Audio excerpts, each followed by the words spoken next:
Hi all welcome back my YouTube channel ರುಚಿ ಅರಮನೆ. ಎಲ್ಲರೂ ಹೇಗಿದ್ದೀರಾ?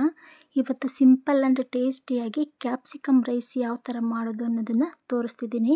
ತುಂಬ ಕಡಿಮೆ ಇಂಗ್ರೀಡಿಯೆಂಟ್ಸ್ನ ಬಳಸ್ಕೊಂಡು ಇದನ್ನು ಮಾಡ್ಬೋದು. ಈಗ ಮಾಡೋದು ಹೇಗೆ ಅಂತ ನೋಡೋಣ ಬನ್ನಿ. ಒಂದು ಬಾಣಲಿನ ಸ್ಟವ್ ಮೇಲೆ ಇಟ್ಕೊಂಡು ಅದಕ್ಕೆ ಒಂದು 2 ಟೇಬಲ್ ಸ್ಪೂನ್ ಆಗೋಷ್ಟು ಎಣ್ಣೆನ ಹಾಕ್ಕೊಂಡಿದ್ದೀನಿ.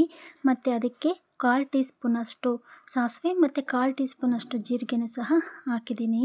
ಮತ್ತು ಅದಕ್ಕೇ ಒಂದು 2 ಹಸಿರುಮೆಣಸಿನ್ಕಾಯಿ, 1 ಗಡ್ಡೆ ಬೆಳ್ಳುಳ್ಳಿನೂ ಸಹ ಈ ರೀತಿ ಹಾಕ್ಕೊಂಡು ಬೆಳ್ಳುಳ್ಳಿ ಗೋಲ್ಡನ್ ಬ್ರೌನ್ ಬರೋ ತನಕ ಈ ರೀತಿ ಫ್ರೈ ಮಾಡ್ಕೊಳ್ತಾ ಇದ್ದೀನಿ. ಬೇಕಿದ್ರೆ ಶುಂಠಿ ಬೆಳ್ಳುಳ್ಳಿ ಪೇಸ್ಟ್ ಸಹ ಹಾಕ್ಕೋಬೋದು. ಮತ್ತು ಇದಕ್ಕೇ 1 ರೆಕ್ಕೆ ಆಗೋಷ್ಟು ಕರಿಬೇವಿನ ಸೊಪ್ಪು ಮತ್ತು 2 ಮೀಡಿಯಮ್ ಸೈಜಿನ ಈರುಳ್ಳಿನ ಈ ರೀತಿ ಉದ್ದಕ್ಕೆ ಕಟ್ ಮಾಡಿಕೊಂಡು ಇದಕ್ಕೆ ಹಾಕ್ಕೊಂಡು ಫ್ರೈ ಮಾಡ್ಕೊಳ್ತಾ ಇದ್ದೀನಿ.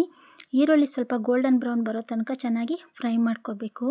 ಇದು ಸ್ವಲ್ಪ ಕಲರ್ ಚೇಂಜ್ ಆಗ್ತಿದ್ದಂಗೆ ಇದಕ್ಕೆ 2 ಮೀಡಿಯಮ್ ಸೈಜಿನ ಟೊಮೊಟೊನೂ ಸಹ ಉದ್ದಕ್ಕೆ ಕಟ್ ಮಾಡಿ ಇದಕ್ಕೆ ಹಾಕ್ಕೊಳ್ತಾ ಇದ್ದೀನಿ. ಟೊಮೊಟೊನೂ ಹಾಕ್ಕೊಂಡಿದ್ದು ಒಂದು 2 ನಿಮಿಷ ಬಿಟ್ಟು ಇದಕ್ಕೆ ನಾನು 1 ಕ್ಯಾಪ್ಸಿಕಮ್ನ ಈ ರೀತಿ ಉದ್ದಕ್ಕೆ ಕಟ್ ಮಾಡಿ ಹಾಕ್ಕೊಳ್ತಾ ಇದ್ದೀನಿ. ಇದನ್ನು ಹಾಕ್ಕೊಂಡು ರುಚಿಗೆ ತಕ್ಕಷ್ಟು ಉಪ್ಪನ್ನು ಸಹ ಈಗಲೇ ಹಾಕ್ಕೊಳ್ತಾ ಇದ್ದೀನಿ.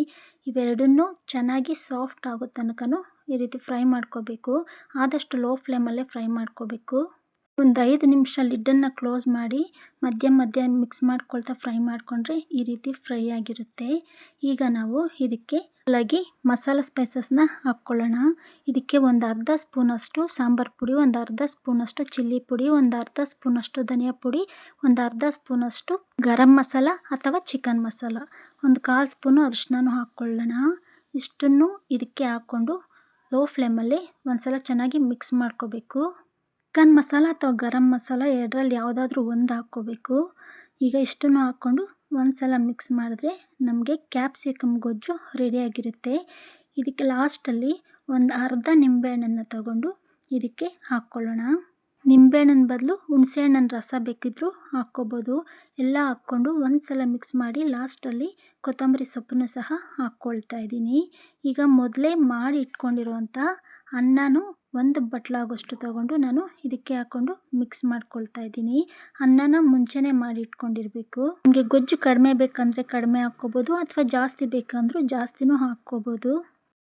ಇದಕ್ಕೆ ಕಡಲೆ ಬೀಜನ ಡ್ರೈ ರೋಸ್ಟ್ ಮಾಡಿ ಲಾಸ್ಟಲ್ಲಿ ಈ ಟೈಮಲ್ಲಿ ಪುಡಿನೂ ಸಹ ಸೇರಿಸಿದ್ರೆ ಇನ್ನೂ ತುಂಬಾ ರುಚಿಯಾಗಿರುತ್ತೆ. ಇಷ್ಟ ಇದ್ದವ್ರು ಅದನ್ನು ಸಹ ಸೇರ್ಕೋಬೋದು. ನೋಡಿದ್ರಲ್ವ ಸಿಂಪಲ್ ಆಗಿರುವಂಥ ಕ್ಯಾಪ್ಸಿಕಮ್ ರೈಸು.